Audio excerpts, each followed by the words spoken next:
మన ఛానల్ కి స్వాగతం. ఈరోజు కథ పేరు కిలకిల. నా పేరు వెన్నెల. అదొక చిట్టడవి. అందులో ఒక జామ చెట్టు మీద కాకి, కోకిల, పావురం కలిసి నివసిస్తున్నాయి. ఒకరోజు ఆ చెట్టు మీదకు ఒక చిలుక వచ్చి వాలింది. అవి మూడు కూర్చున్న కొమ్మకు ఎదురుగా ఉన్న కొమ్మ మీద చేరింది. నా వంక వింతగా చూడకండి. నా పేరు వెన్నెల. నే పలుకుతా కిలకిలా. మీ పక్కనే ఉన్న అడవిలో ఉంటాను అంది. మరి ఇక్కడికి ఎందుకొచ్చావు అని కాకి వెన్నెలకేసి సందేహంగా చూస్తూ అడిగింది. ఏముంది? మీ కలివిడితనం, స్నేహం గురించి అక్కడ విన్నాను. మీతో స్నేహం చేయాలనిపించి ఇలా వచ్చాను. మంచివారితో స్నేహం ఎప్పుడూ మంచిదేనని మా అమ్మ చెప్పేది. మీతో మైత్రి చేయవచ్చా అని వెన్నెల ఆ మూడింటిని అడిగింది. నీ చిలుక పలుకులు మాకు నచ్చాయి. మా గురించి తెలుసుకుని వచ్చానన్నావు. నీతో స్నేహం మాకిష్టమే అని కోకిల నవ్వుతూ సమాధానమిచ్చింది. ఇకనుంచి మనం ముగ్గురం కాదు, నలుగురం అని పావురం హుషారుగా అంది. జాబిల్లి కూడా ఉండి ఉంటే 5గురం అయ్యేవాళ్లం కదా అని కోకిల దీనంగా అంది. అసలు ఆ జాబిల్లి గురించి మాట్లాడకు. అది మోసం చేసి వెళ్ళిపోయింది. మనల్ని మర్చిపోయింది. మన దృష్టిలో అది లేనట్టే. మనం 5గురం కాదు, నలుగురమే అని కాకి గట్టిగా కొంచెం కోపంగా అంది. అలాగే మిత్రమా అని కాకి మాటలకు కోకిల, పావురం వంతపాడాయి. మరుసటి రోజు కాకి అలవాటులో భాగంగా ఆహారం కోసం వెళుతూ, ఏ పాము కంటా పడకుండా నా పిల్లలను చూడండి అని కోకిల పావురంతో అంటూ వెళ్లడం వెన్నెల గమనించింది.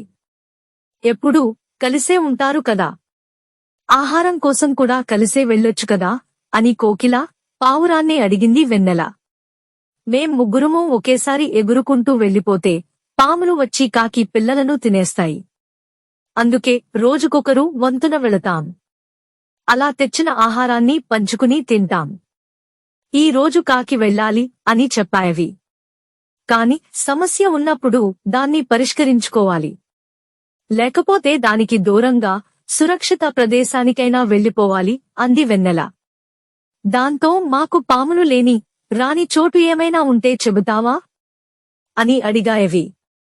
కాకి వచ్చాక చెబుతాను, సరేనా అంది వెన్నెల. అలాగే అన్నాయి ఆ రెండు పక్షులు. అంతలోనే కాకి ఆ చెట్టు మీదకు చేరింది. తాను తెచ్చిన ఆహారాన్ని దాని పిల్లలతో పాటుగా కోకిల, పావురం, చిలుకలకు పంచింది.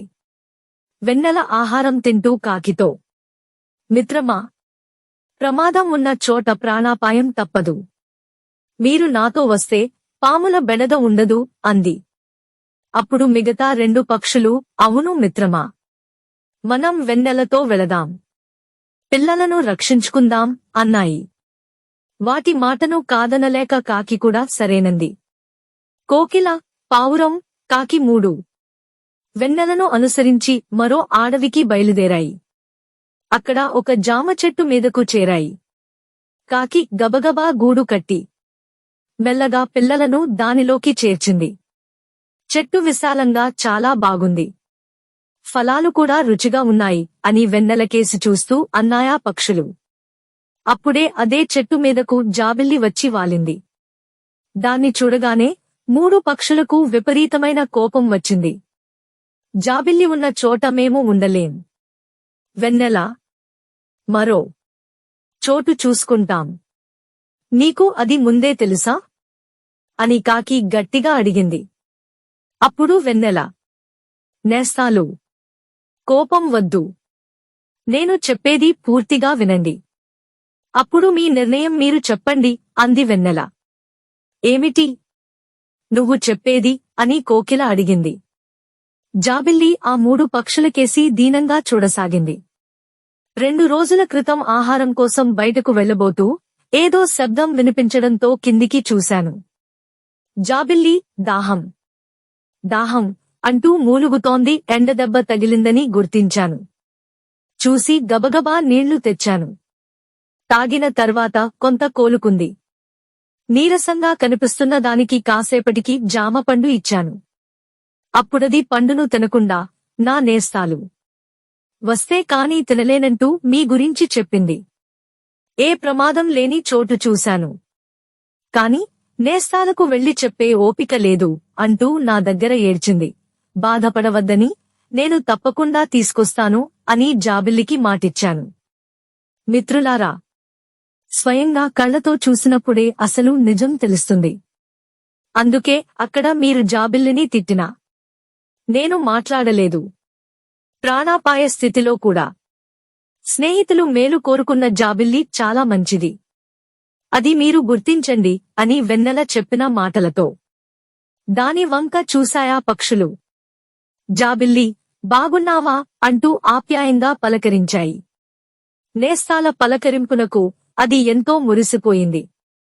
నిన్ను తప్పుగా అనుకున్నందుకు మమ్మల్ని మన్నించు నేస్తం అన్నాయవి.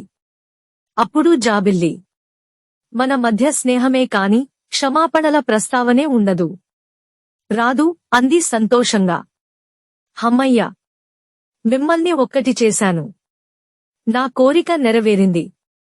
నేను ముందే చెప్పానుగా, నా పేరు వెన్నెల. నేను పలుకుతా కిలకిలా అని ఆ పక్షుల వంక మురిపెంగా చూస్తూ అంది వెన్నెల. ఇక నుంచి మనం నలుగురం కాదు, 5గురం మాతో స్నేహం చేస్తావా అని కాకి వెన్నెలను అడిగింది. మీరు స్నేహం చేస్తానంటే నేనొద్దంటానా అంటూ వెన్నెల కిలకిలా నవ్వింది. మిగతా పక్షులు హాయిగా నవ్వాయి. కథ సమాప్తము. ధన్యవాదాలు. Please like and subscribe our channel. మీ శ్రేయాభిలాషి, మల్టిపుల్ వేస్ తో గ్రో.